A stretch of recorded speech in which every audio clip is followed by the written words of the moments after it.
बिस्मिल्लाहिर्रहमानिर्रहीम। अस्सलाम वालेकुम नाज़रीन, मैं हूं एडवोकेट इजाज़ अहमद नवाब और आप देख रहे हैं मेरा यूट्यूब चैनल कानून की दुनिया। नाज़रीन, जहां आज एक ऑर्डर नवाज शरीफ के खिलाफ आया है, वहां पर आज एक कोर्ट ने 7 ऑर्डर इमरान खान के खिलाफ किए हैं। हाँ जी, मैं आपको बताता हूं कि इमरान खान को जेल में लंबा अरसा रखने का जो प्लान था, जो ख्वाहिश थी, वो कामयाब होती हुई नज़र आ रही है।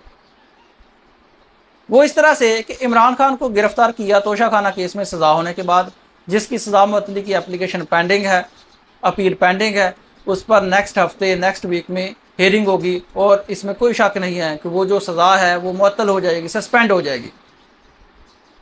लेकिन दूसरी तरफ जो मकसद था इमरान खान को जेल में रखने का, वो किस तरह से पूरा होना है और इमरान खान के खिलाफ कौन सी एक ऑप्शन मौजूद है जिसको इस्तेमाल करके इमरान खान अभी भी बच सकते हैं। पहले मैं आपको बता दूं कि पाकिस्तान में कानून ये है कि अगर बंदा एक केस में गिरफ्तार होता है तो वो सिर्फ उसी केस में गिरफ्तार होता है, उसके अलावा किसी केस में गिरफ्तारी नहीं डाली जा सकती। उसका हल हमारी एजेंसियों ने, पुलिस ने, हम लोगों ने निकाला, क्योंकि कानून हमसे है, सोसाइटी हमसे है, कवानीन हम खुद ही बनाते हैं, तो हमारे पास उसका हल भी होता है।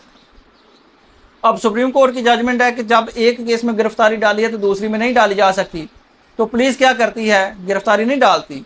एक केस में ज़मानत होती है, मचलके होते हैं, बंदे को रिहा करते हैं, रिहा करके जेल के गेट तक लेके आते हैं, गेट से फिर दूसरे केस में, यानी कि रिहाई का प्रोसेस मुकम्मल हुआ, फिर दूसरे केस में गिरफ्तारी डाली जा सकती है। इस तरह से एक बंदे को कई कई माह कई शहरों में गिरफ्तार करके घुमाया जाता है और घुमाया जा सकता है, ऑप्शन मौजूद है। इमरान खान के खिलाफ क्या हुआ? इमरान खान को जब तोशा खाना केस में गिरफ्तार किया तो उसके बाद सिर्फ एक अदालत ने उनको एक रिलीफ दिया था कि 11 तारीख तक उनकी जो ज़मानत थी, प्री रेस्ट बेल, उसको एक्सटेंड किया था। प्री रेस्ट बेल में याद रखें कि मुलज़म का पेश होना, अपीयर होना कोर्ट में इंतहाई ज़रूरी होता है, लाजमी होता है। अगर वो कोर्ट में प्री रेस्ट बेल की स्टेज पर अक्यूज्ड मुलज़म जो पिटिशन होता है पेश नहीं होता तो उसकी ज़मानत खारिज कर दी जाती है।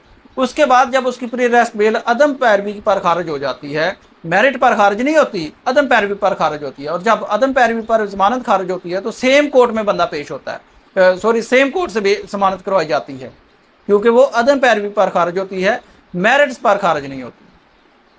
लेकिन जब बंदा पहले ही जेल में है, जब वो तोशा खाना केस से ज़मानत के बाद, रिहाई के बाद बाहर आएंगे, तो डेफिनेटली पुलिस उसको दूसरे केस में गिरफ्तार कर लेगी, क्योंकि ज़मानतें खारिज हो चुकी हैं। तो आज कल पहले नंबर पे इमरान खान की अल कादर ट्रस्ट में बेल खारिज हुई, तोशा खाना नैब केस में ज़मानत खारिज हुई। आज 9 मई के वाक़यात में ये जो जना हाउस था, इसके जलाओ गिराव में 7 मुकदमात में इमरान खान की ज़मानतें खारिज हो चुकी हैं। आज मतलब कि इस वक्त अब टोटल तकरीबन कम अज़ कम 9 FIRs में इमरान खान की ज़मानतें, 9 केसों में इमरान खान की ज़मानतें खारिज हो चुकी हैं। तो इस सूरत में इमरान खान का जेल से महीना 2 महीने से पहले बाहर आना नामुमकिन नज़र आता है। मैं आपको बीइंग प्रोफेशनल लॉयर बता रहा हूँ कि ऐसी सिचुएशन में इमरान खान का जेल से महीना 2 महीने 4 महीने से पहले जेल से बाहर आना नामुमकिन नज़र आता है, क्योंकि याद रखें सिर्फ यही 9 केसेस नहीं है, इसके अलावा बाकी 200 केसेस हैं जिनमें इमरान खान की ज़मानतें कैंसिल होनी है अदम पैरवी के पर, क्योंकि उन्होंने पेश नहीं होना, अदम पैरवी पर ज़मानतें खारिज हो जानी है। हाँ, इस सारी सिचुएशन में इमरान खान के खिलाफ एक सिचुएशन बचती है। वो क्या सिचुएशन है, वो क्या एक रास्ता है? वो ये है कि वो हाई कोर्ट में ओरिजिनल ज्यूरिसडिक्शन में आर्टिकल 199 की रेट पिटीशन करें, या फिर वो सुप्रीम कोर्ट ओरिजिनल ज्यूरिसडिक्शन में जाएं, उनकी लीगल टीम ये केस करे कि इमरान खान तो अरेस्टेड हैं, वो कोर्ट्स में हैं, और वो जब वो जेल में हैं। जब वो जेल में नहीं थे तो कोई ऐसा केस नहीं था जिसमें इमरान खान की प्री रेस्ट केस ज़मानत नहीं थी। जब इमरान खान की सभी केसेस में प्री रेस्ट ज़मानतें मौजूद थीं, अब वो चले गए हैं सरकार की तहवील में, रियासत की तहवील में। तो ये रियासत की जिम्मेदारी है कि कोर्ट में उनको पेश करें। अगर रियासत उनको कोर्ट में पेश नहीं कर रही है तो इमरान खान का पर्सनली कोई कसूर नहीं है। लिहाजा जो जिन अदालतों में उनकी प्री रेस्ट ज़मानतें पड़ी हुई हैं, पेंडिंग हैं, उनको रोका जाए कि जब तक इमरान खान की वहाँ से जेल से बाहर नहीं आ जाते तो उन ज़मानतों का फ़ैसला ना करें, उनको पेंडिंग रखें, उनको खारिज ना करें। सिर्फ ये एक रास्ता बचता है। ये एक असूल अपनाया गया था आसिफ जरदारी केस में।